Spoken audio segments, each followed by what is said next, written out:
నమస్తే. Welcome to స్వేచ్ఛ TV. Social మీడియాలో లైక్లు, వ్యూస్ కోసం యువత ప్రాణాల మీదకు తెచ్చుకుంటున్న సంఘటనలు ఆందోళన కలిగిస్తున్నాయి.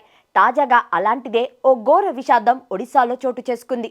యూట్యూబ్ ఛానల్ కోసం ఓ వీడియో చిత్రీకరించాలన్న ఉత్సాహం ఓ యువకుడి ప్రాణాలను బలికొంది. స్నేహితుల కళ్ళ ముందే అతడు నీటి ప్రవాహంలో కొట్టుకుపోయిన ఈ హృదయ విదారక ఘటన కోర్పూర్ జిల్లాలోని డుండుమ జలపాతం వద్ద జరిగింది.